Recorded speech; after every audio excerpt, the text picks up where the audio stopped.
Well, hello there. It's I, Nate Jackson, Criterion guy, person, reviewer. Totally and almost fully, it's a contradict, but whatever. Totally and almost fully recovered from the disgust and horror that was SALO. Back here with you today for the next one, number 18, I believe. The Naked Kiss. Or I'm not going to get naked and kiss you, but no, this is The Naked Kiss by Mr. Samuel Fuller.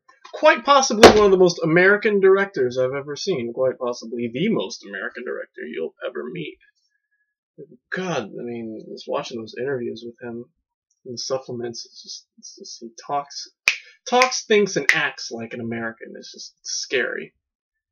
But anyway, we'll get to that in a minute. But we got to talk about the movie first. Let's talk about this movie. 1964. Yeah, 1964. 90 minutes. Samuel Fuller. So basically, here's what happened. It's about a prostitute. 1964, we're already talking about prostitutes. It's a trippy movie. This is a really trippy movie. It's about a prostitute named Kelly who gets out of business, tries to change her life, becomes a nurse's aide, loves working with the children. Helps them all get better. Does activities, all trying to avoid this stinking policeman who she has a kind of her last kind of fling with. Who spends the night at her place, and he finds out she's a prostitute, and just kind of basically just kind of follows her and tries to oust her in such a way or something like that. Basically, yeah, that's basically what the movie's about. And she does meet somebody that she loves, and she falls in love with this guy and all that, and then she finds out that he's not what he's not what she thinks he is. In fact, he's he let's just say he likes him young. It all kind of comes back to her. She helps children be better. She helps children get better, and he makes children help him get better, if you know what I mean. And when she finds this out, which is only through walking into it happening, she kills him with the phone, and she's sent to jail. She's arrested, and Griff, the detective who's following her most of the movie, doesn't want to listen to her story because he doesn't think she has a story. But slowly but surely, she finds the girl whom the act was going to be committed on, and all that, and she gets her name cleared, and the town wishes her, she has to leave town, but the town welcomes and says goodbye with open arms and all that, because she did so much good work at the hospital that it's not like they truly hate her underneath. And it's basically the plot, basic whole plot.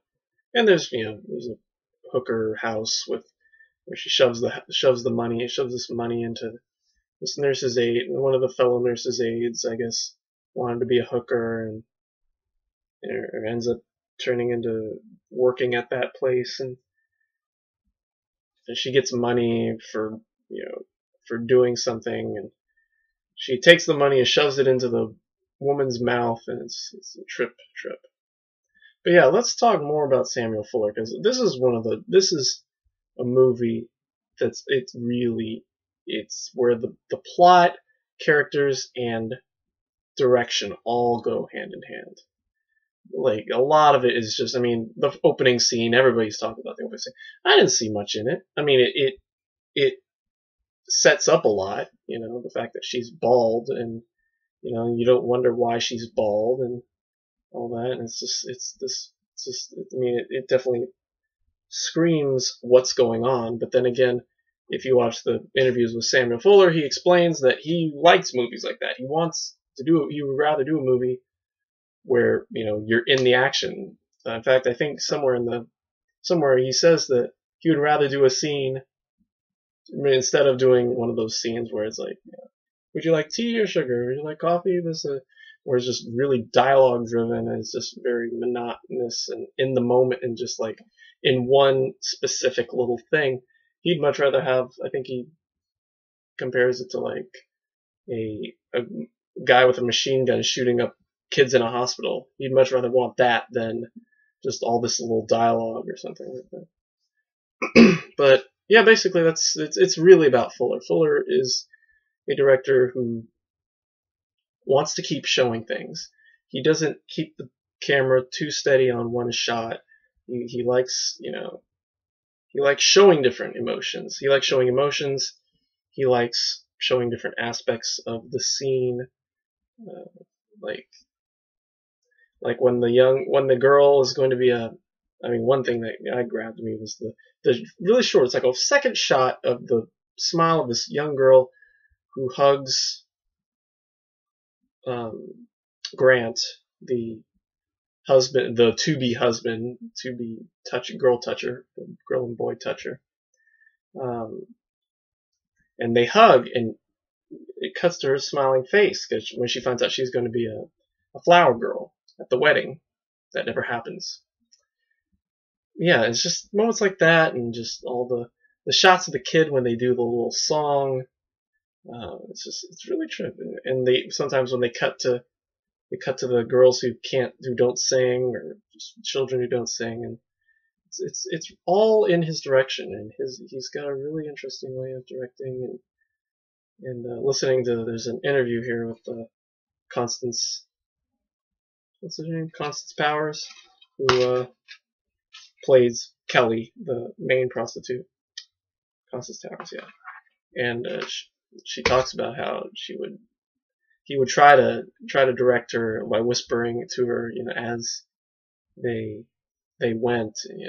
It really helped her bring out her character, apparently. And yeah, that's all I got. That's all I got for this one. Basically, it's a gripping movie. It's not for the faint of heart. It's not for.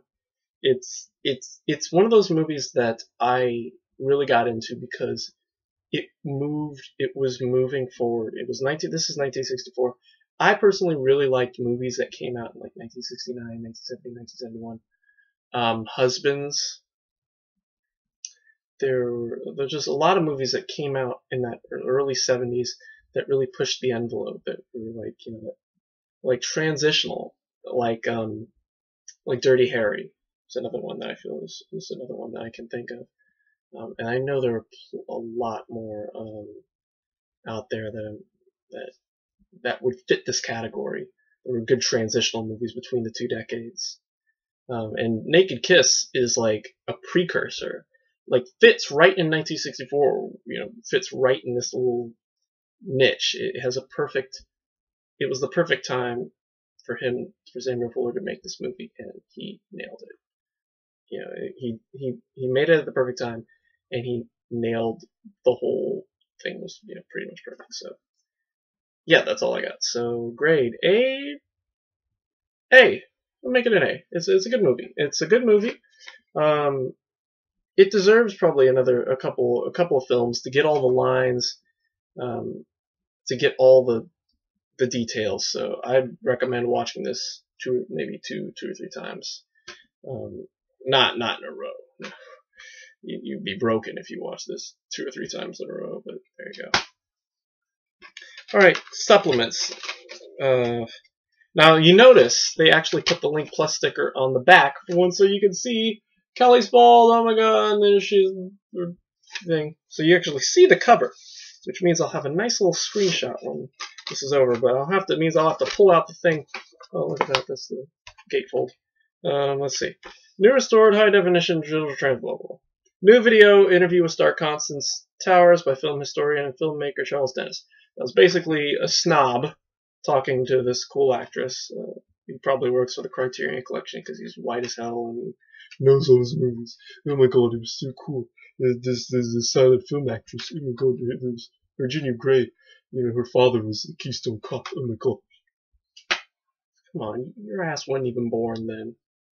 But whatever. That's kind of a contradict because I listen to nothing but constant classic music. But yeah, I don't know. At least I'm not too snobby about it. like these guys. But I've explained that already. Anyway. Yeah, Constance Towers, I didn't know she was still alive. I mean, she's looks great for, I guess, 2010. I don't know if she's still alive now, but yeah, she remembers a lot, and it's really good to hear her anecdotes and all that, especially, her work with Fuller, time with Fuller. And then there are 3 interviews with Samuel Fuller, all from three different TV shows. One from the South Bank Show from '83, where he talks it's probably I think the most expansive, the one where he talks the most about his work, or his time in the past, like how he got to, like he doesn't talk too much about his movies. It's basically about his past and all different other things. And yeah, and that was the first one I watched, and that was the one that really got the sense of Americana in him. It really, really nails it. And then there's 2 French shows, one from 1967, Synesthèse de Notre Temps, and then one from 1987, French television series Cinémas. So there you go. And that one was a little weird because it was just him talking about different photos. Not the most interesting. He does, because there were some that had to do with the naked kiss, and it's funny that all 3, I think all 3 interviews use the opening scene from the naked kiss. So apparently that was a trip, and it is kind of a trip because they actually talk about how they put the camera on Constance Powers or the actress, and then they put it, like, they switched it between that 2 actors, and so to get you that real feeling, and that's a really interesting technique, and I don't think anybody had done that before. Hadn't done anything like that, and so for them to do it here, there you go. But what also bugged me, and this is just nitpicking because I know it's next. They showed a scene, I think 2 of them showed a scene from Shock Corridor, which is the next one, which I'm probably going to do tomorrow. And so to see this really poignant scene in the film, like 2 or 3 times, just, like, I don't know what it is, and to take that scene out of context, I'm like, I'm going to see it for real tomorrow. So it's like, and that's about it. Yeah, and then there's trailers. Really, I love those old trailers. And yeah, that's all I got to say about this one. Naked Kiss, it's an A. It's a good movie, and definitely. Yeah, I mean, of course, probably anything they could have pulled out of their butts would have been better than SALO. Fuck SALO. That's all I got to say. I can't believe I'm mentioning that fucking movie again, but yeah, there you go. Yes. Skip SALO. Go from the samurai. There was a great samurai trilogy, and then just kind of leapfrog over SALO. No, wait a minute. Okay, here's samurai. We'll pretend Doctor Who is samurai. Doctor Who Visitation is samurai. Samurai 3. And then we're gonna leapfrog over onto the Naked Kiss. Or the movie doesn't, but there's you on SALO Naked Kiss. And that's it. Naked Kiss. Hey, right, next one. Shock Corridor, another Samuel Power, the one he actually did before. And I don't understand. If they knew they were going to do those 2 together, why did they put Naked Kiss before Shock Corridor? Who knows? Those wacky white Criterion people, there they go, making weird decisions. Yep, so that'll be tomorrow. So that's it from me. Thanks for watching. Go get Naked Kiss because it's a good movie. That was pretty good. Shock Corridor is coming out tomorrow. Sid and Nancy will be coming probably Saturday, Sunday, Monday, sometime this weekend. Sometime before the end of the new year, definitely. And then after that, I don't remember what number 21 is, but it'll be hopefully sometime next week. I don't know if I have it in the library yet, but hopefully we'll check. I'll probably check after this is over to see what it is. Or we'll keep this thing going. We got after that long break. I don't remember what was going on. It just took forever for me to get back into this. But here I am making reviews, at least 1 or 2 a week. Hopefully I'll be done before I'll be caught up with the Criterion collection before I die. See what happens. And on that note, I hope everyone also had a wonderful holiday. As you can tell, I had a pretty cool holiday myself. New shirt, not a Criterion shirt, but New Year's coming. Maybe I'll hopefully get one, and I'll be my little uniform for these videos. That's all. That's all I got for you. Check back tomorrow for Shop Corridor. Until then, goodbye.